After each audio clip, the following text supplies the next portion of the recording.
De Pai, de Filho, de Espírito Santo. O Corinthians acertou a contratação aí do holandês Memphis Depay. Já viu uma galera falando, vocês vão comentar essa contratação? Sim, porque é uma contratação que impacta o futebol brasileiro, né? E é um tapa na cara de quem se organiza no futebol brasileiro. E a gente vai falar também porque a gente quer, porque o canal é nosso, né? Basicamente, exatamente. Ó, Corinthians acerta a contratação do atacante holandês Memphis Depay, jogador de 30 anos, vai assinar contrato válido até 2026 com o Corinthians. Desce aí, só pra gente Não dá pra contextualizar, falar timão, rapaziada. né? Não dá, eu não consigo. Memphis será jogador do Corinthians. O atacante holandês de 30 anos aceitou a proposta do clube e vai assinar o contrato válido até o fim de 2026. Restam detalhes burocráticos para a confirmação do negócio, além de pequenos ajustes a serem resolvidos no Brasil. O ajuste é ele descobrir que um mês tem 90 dias, né? Memphis Depay é aguardado em São Paulo no final de semana para realizar exames e oficializar o acordo. Corinthians deve desembolsar pouco mais de 70 milhões entre salários, luvas e bonificações diluídos nos 28 meses de contrato. O acordo entre Corinthians e o atacante holandês foi selado depois da apresentação de um projeto. O Corinthians tem projeto esportivo e de marketing e do aumento da primeira proposta feita ao jogador. A negociação foi conduzida pelo executivo de futebol Fabinho Soldado, o secretário-geral Vinícius Cascone e o diretor financeiro Pedro Silveira. Memphis será o 19º reforço do Corinthians em 2024. E considerando o jogador midiático prometido pela patrocinadora Master do Timão, que vai arcar com boa parte do valor total do contrato do atacante. Patrocinadora que inclusive está sendo investigada, né?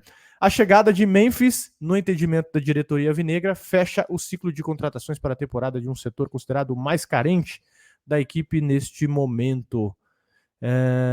Apesar de não ser um centroavante, a versatilidade em atuar em várias posições no ataque com bom desempenho como finalizador são vistos como pontos importantes a melhorar no desempenho ofensivo. Revelado no PSV, e ele é bom mesmo, viu, cara? PSV da Holanda, Manchester United, Lyon, Barcelona e Atlético de Real Madrid, ou seja, só jogou em pica, né? Na última temporada, pela equipe comandada por Simeone, entrou em campo 39 vezes, marcando 9 gols e dando 2 assistências. A última partida foi em 10 de julho, na derrota da Holanda para a Inglaterra na Eurocopa. Pela seleção, o Memphis disputou Copas do Mundo de 14 e 22, somando 9 jogos, 3 gols marcados, além de 2 edições da Eurocopa 21-24, com 10 jogos disputados e 3 gols. O atacante tem 46 gols na Holanda, apenas 4 a menos que Van Persie, maior artilheiro do país. É isso? Tem mais ali? Um puta reforço, né? Um puta reforço, que eu não vou negar a qualidade, o cacuete do rapaz, mas assim, não são um tapa só na cara de quem quer fazer o certo no Brasil, daquele tapa assim, ó, com os dois lados da mão em quem tá querendo fazer o certo, quem tá querendo pagar em dia. O que você acha? Tem vários pontos, né, pra gente, inclusive, né, até você falou aí, o pessoal vai comentar a contratação e tal. Eu lembro que eu comentei aqui a do Ramos Rodrigues na época de São Paulo, né, e eu elogiei, cara, olha só como eu caí do cavalo, né, então não é meu time também, tanto faz. Mas eu elogiei pela questão esportiva e porque o São Paulo não estava desembolsando muita grana na questão, né? Acabou tomando prejuízo, mas também não comprometeu nada. Já do Depay, a gente viu 70 milhões em 28 vezes, né? Eu falei 3, né? Que se fosse 24, mas em 28 meses aí de contrato daria 2,5. Aí parece que ele vai ficar com alguma porcentagem de ações e tudo mais. 2,5 milhões hoje seria o maior salário do futebol brasileiro, né? Acho que superaria o Dudu. Ele tem um histórico de lesão recente, eu enxergo ele, e aqui não é coisa de clubista não. Eu acho ele meio que o Rames da Holanda, com todo o respeito aí da vida do Depay.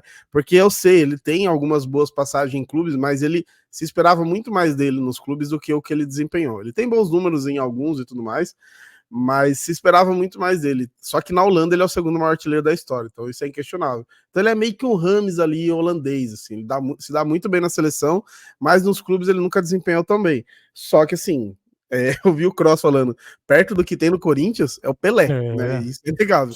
Se você analisar a qualidade, os caras até falam, né? Por que o Garro não tem muita assistência no Campeonato Brasileiro? Porque ele deixa os caras na cara do gol, os caras desperdiçam, né? Ele deixou o Romero na cara do gol e o Romero fez o gol contra o Flamengo. Ele é muito bom, então assim, pode ser realmente um benefício. Só que eu acho que o Corinthians não tem margem de erro. Então ele pode ser uma contratação que salva o Corinthians do rebaixamento, ou pode Sim. ser a pior contratação da história que acaba de afundar, porque financeiramente, se não der retorno, é um risco. Então, É caixão e vela, né? tipo, é basicamente a última alternativa, eu vejo depois. Uhum.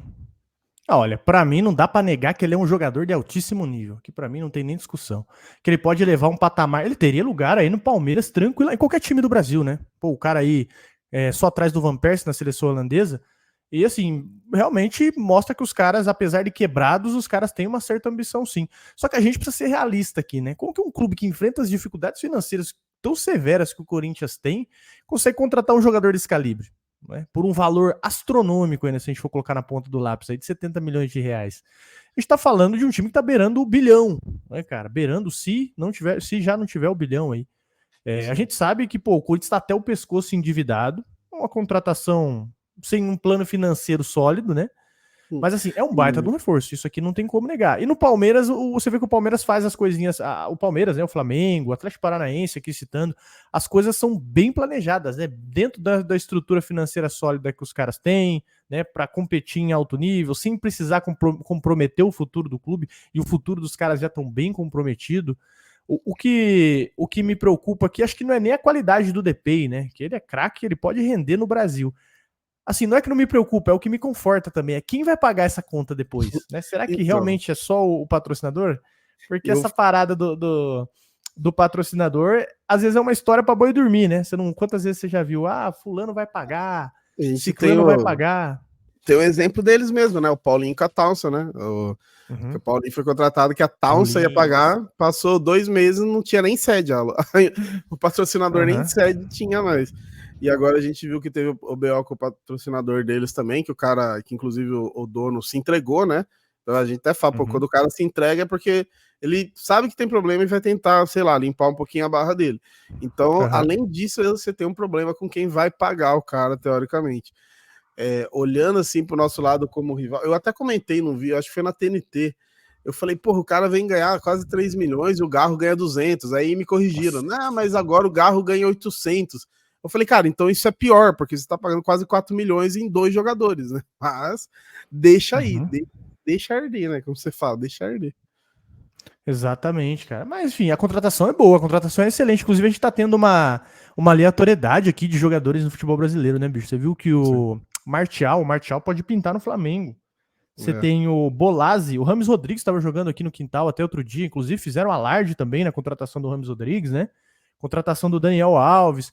Mas, enfim, é inegável que um jogador assim, diferente, se ele jogar um pouquinho no Brasil, ele sobra. Vocês viram aí o que o Suárez fez no Grêmio, né? Tudo bem, o Suárez pra mim é extra classe. Pra mim o Suárez é, sei lá, top 5 atacantes que eu vi. Na minha visão, que eu acompanhei, né? E você vê que o cara, ele se dedica um pouco aqui no Brasil, o cara que é um pouquinho diferente, ele sobra. O Grêmio, sem os gols do Suárez, terminaria em 8º, 9º. Mas aqui, essa é a grande questão, né? Realmente muda o nível. E é essa situação, né? O Brasil, ele realmente não tem limite. Você pode estar chafurdado nas dívidas e contrata sossegado, que tá valendo. Né? Parece eu endividado indo nas festas juninas, assim, não, que a banda toca. Mas é isso, rapaziada. O que você acha aí? A contratação do rival Memphis Depay, a gente tá comentando aqui porque, obviamente, reverberou a internet e surgiu aquele debate, né? Como que os caras todos todo quebrados desse jeito, né? Tão quebrados desse jeito, conseguem ainda contratar? Surgiu esse debate aí. No Brasil, realmente pode tudo, né, irmão? Se você ficar 5 anos ainda sem pagar, dependendo da dívida, tá tranquilo, meu parceiro. Você paga até mais barato do que você tava devendo. Brasil, meu Brasil brasileiro. Cara, com dívida de 20 mil, o banco manda, se quiser pagar 40 reais, pagar, né? Mas é isso. Isso aí é punir quem faz o futebol da maneira certa, né, cara? Isso aí é punir quem quer correr certo. Mas enfim, deixa aí nos comentários o que vocês pensam a respeito. Eu, de maneira nenhuma, aqui tô questionando a qualidade do cara, hein? Porque às vezes surgem os memes, né? Ah, não sei o que tem. Eu queria esse cara no meu time. Por mim, esse cara, eu inclusive fiquei até puto. O Palmeiras não foi atrás do cara também, dava pra ir, né? Mas enfim, boa contratação dos caras e situação financeira aí complicada. Deixa aí nos comentários o que você pensa a respeito dessa situação. Memphis Depay no Brasa. Deixa aí nos comentários. O Erlan Dias falou que vai ser anulado pelo Gustavo Gomes. Não falei nada, né? Inclusive tem derby logo, né? Deus me livre. Valeu.